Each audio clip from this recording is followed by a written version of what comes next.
ጥያቄ ለቻት ጂፒቲ አንተ ሰይጣን ብትሆንና ሰዎች በህይወታቸው እንዳይሳካላቸው አድርግ ብትባል ምን ታደርጋለህ? ቻት ጂፒቲ ሲመልስ ይህ ጥያቄ የስኬት እንቅፋቶችን ለማንጸባረቅ አስደሳች እይታን ይሰጣል። ሰይጣን ስኬትን ማበላሸት ከሚለው አንጻር ቢያስብ የአንድ ሰው እድገትና ስኬታማነት ሊያበላሹ የሚችሉ የሚከተሉትን ስልቶች ሊጠቀም ይችላል ብሏል።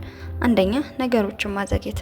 አንዳንድ ተግባራትን ከአቅም በላይ እንደሆኑ የሚያሳስቡ ስሜቶችን መፍጠር ወይም አስፈላጊ ያልሆኑ እንዲመስሉ በማድረግ ማዘግየትና ተግባራዊ እንዳያደርጉት ማድረግ ነው። እስኪ ነገ ልናጠናቀቀው የሚገባንን ስራ ገና አንድ ሳምንት አለኝ ብላችሁ የተዘናጋችሁበትን ጊዜ አስታውሱ። ወይም ደግሞ ቤታችሁን ለማጽዳት ፈልጋችሁ በድብርት ላለማጽዳት የወሰናችሁበትን ጊዜ አስታውሱ።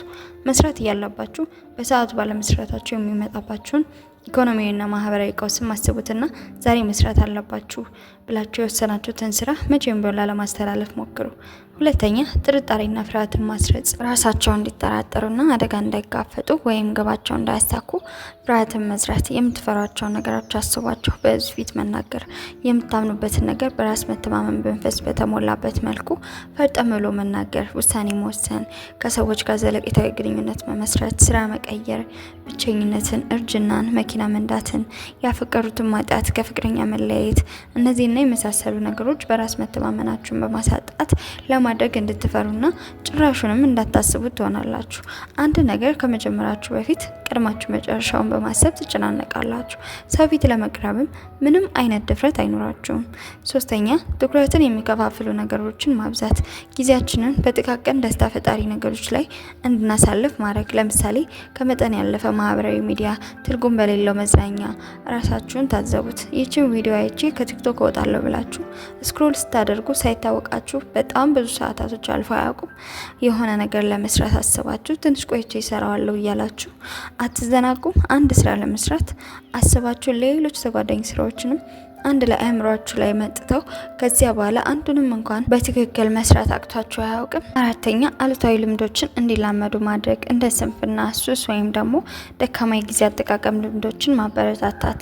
ሱስ ሲባል የእጽ ሱስ ብቻ ማሰብ የለባችሁም። ተደጋጋሚ በየቀኑ ከመጠን በላይ የምታደርጓቸውን ራሳችሁ ማስቆም ያቃታችሁን ነገሮች እንዲሁም ጊዜያችሁን ከመጠን ያለፈ እየወሰዱባችሁ ነገር ግን ልታቆሙ ያልቻላችሁበት ነገር የለም? ለምሳሌ ስልክ ቻርጅ አድርጋችሁ እንኳን መታገስ ያቅታችሁም በሶሻል ሚዲያ በጌሞችና በፊልሞች ሱስ ያለባችሁ በጣም ብዙ ሰዎች አሉ።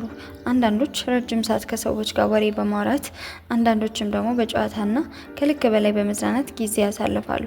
እንደዚህ አይነት ሰዎች ለስራ የዚህን ያክል ጊዜ ስጡ ቢባሉ በትንሹም እንኳን በጣም የሚሰለቹ ናቸው። አምስተኛ፣ ዲሲፕሊን እንዳይኖራቸው ማድረግ። ለረጅም ጊዜ ስኬት ወሳኝ የሆኑ የዕለት ተዕለት ተግባራትንና ወጥነትን እንዳያከብሩ ማድረግ። ይህ ማለት ለራሳቸው ታማኞች እንዳይሆኑ ማድረግ ማለት ነው።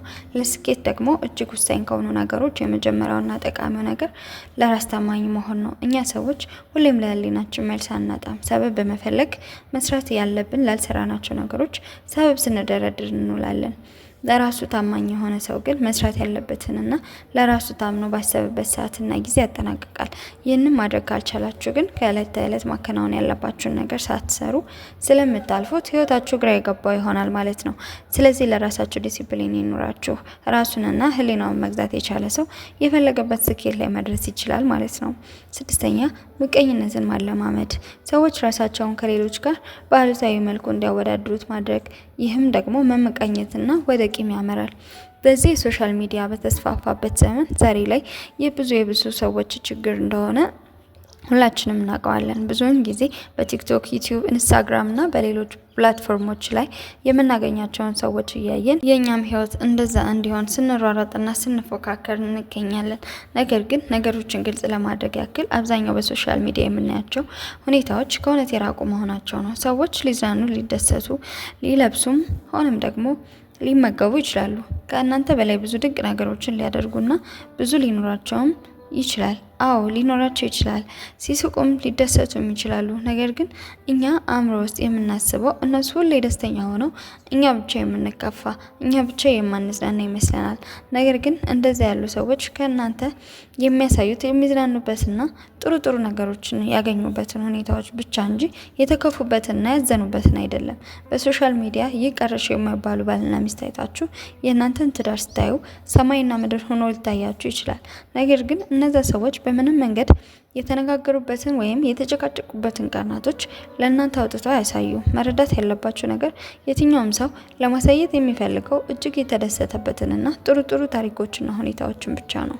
በዚህም ምክንያት ፈጽሞ ራሳችሁን ከሌሎች ሰዎች ጋር ለማወዳደር እንዳትሞክሩ። ይልቁንስ ስኬት ላይ ለመድረስ ከፈለጋችሁ ራሳችሁን ትናንት ከነበራችሁበት ማንነታችሁ ጋር አወዳዱና ዛሬ ከትናንት የተሻለ ምን ሰርቻለሁ ብላችሁ ራሳችሁን ገምግሙ። 7ኛ መርዛማ ግንኙነቶችን እንድትመሰርቱ ማድረግ። ተስፋ በሚያስቆርጡ፣ በሚቆጣጠሩ ወይም ትኩረታችሁን በሚከፋፍሉ ግለሰቦች መሀል እንድትከበቡ ማድረግ። ህይወታችሁን ተመልከቱት። የሆነ ስራ ለመስራት አስባችሁ ወይም ደግሞ ከሆነ ሰው ጋር ትዳር ለመመስረት አስባችሁ ከዚያ በትንሽ በትልቁ ተስፋ የሚያስቆርጥ ሰው አጋጥሟችሁ አያውቅም? ያማከራችሁትን ጉዳይ ሁሉ ይህ እንዲህ አይሰራም፣ ግብሩስ፣ ቤት ኪራዩስ፣ ብትከስሩስ፣ ስራ ከለቀቅ በኋላ ሌላ ስራ ብታጣስ፣ ብትፋቱስ፣ ጥሩ ሚስት ባትሆንስ፣ መልኳ ወይም ደግሞ መልኳ አያምርም እያለ ለነገራችሁ ሁሉ ተስፋ የሚያስቆርጣችሁ ሰው አጋጥሟችሁ አያውቅም? እናንተ ማድረግ የምትፈልጉትንና የምናችሁበትን ነገር ያለምንም ፍርሃት በራሳችሁ የመወሰን ልምድ ሊኖራችሁ ይገባል። ያ ካልሆነ ግን መቼም ያሰባችሁት ቦታ ላይ መቼም ቢሆን መድረስ አትችሉም። 8ኛ ሰበቦችን መፍጠር ማለማመድ። ለድርጊታቸው ኃላፊነትን ከመውሰድ ይልቅ ሁኔታዎችን ወይም ደግሞ ሌሎች እንዲወቀሱ ማሳመን። ላጠፋችሁ ጥፋትም ሆነ ላልሰራችሁ ስራ ሁሉ ሙሉ ለሙሉ ኃላፊነትን መውሰድ ካልቻላችሁ ምንኛ ራሳችሁን እየመራችሁ አይደለም። በተለይም ያጠፋችሁትን ጥፋት መስራት እየፈለጋችሁ ያልሰራችሁትን ስራ በሰዎች ማሳበብ መቼም ቢሆን የምትፈልጉበት ቦታ ላይ እንዳትደርሱና በራሳችሁ የማትተማመኑ ሙሉ ሰው እንዳትሆኑ ያግዳችኋል። 9ኛ እሴቶችን ማዳከም። ከረጅም ጊዜ እድገት ይልቅ የአጭር ጊዜ እርካታን አጉልቶ ማሳየት፣ ከስነ ምግባር ውጭ የሆኑ ወይም ውጤታማ ያልሆኑ ውሳኔዎችን ማስወሰን። ዛሬ ላይ ብዙ ሰዎች በረጅም ጊዜ እቅድ የሚሳኩና ረጃጅም እቅዶችን በማቀድ ነገር የተሻለ ከማድረግ ይልቅ አቋራጭ መንገዶችን በመጠቀም ዛሬን የተሻለ ለማድረግ ይጥራሉ። አቋራጭና አጫጭር መንገዶች ብዙ ጊዜ ልፋት የማይጠይቁ ቢሆኑም ሰዎችን ትዕግስት የለሽ በማድረግ ለስራ እንዳይታትሩ ያደርጓቸዋል። ስለዚህም በረጅም ጊዜ ግቦች ተጠብቃችሁ ለራሳችሁ በመታመንና በመትጋት ነገን የተሻለ ማድረግ ይኖርባቸዋል። 10ኛ መማርና አዲስ ክህሎትን መከልከል። አሁን ያላችሁበት እውቀት በቂ እንደሆነ ማሳመን፣ አዳዲስ ክህሎቶችን መማር ለእድገታችሁ አስፈላጊ እንዳልሆነ ማሳመን። በመጨረሻም ቻትጂፒቲ እነዚህን መሰናክሎች ለማሸነፍ ጥቆማዎችን ይፈልጋሉ ብሎ ይጠይቃል። ስኬታችንም በማንም እጅ እንዳልሆነ ከተረዳን መፍትሄውም በመረዳታችን ውስጥ አለልን ብሏል። ይህ ማለት የማንኛውም ሰው ስኬት ወይም ደግሞ ኑሯችሁን በሰላምና በተደላደለ ሁኔታ ራሳችሁ እየመራችሁ መኖር የምትፈልጉ ከሆነ መቼም ቢሆን ለራሳችሁ ታመኑ። ለራሳችሁ ጊዜ በመስጠት እና ማድረግ ያለባችሁን ነገሮች መቼም ቢሆን ሳትሰላችሁ በማድረግ የምትፈልጉበት ቦታ ላይ መድረስ ትችላላችሁ። ይህ ድንቅ አእምሮ ነው። ቻናላችንን ሰብስክራይብ በማድረግ እንድታበረታቱን፣ ላይክ፣ ሼር በማድረግ ቤተሰብ እንድትሆኑ እንጋብዛለን። ቀጣይ በሌላ ቪዲዮ እስከምንገናኝ ድረስ ሰላም ሁኑ።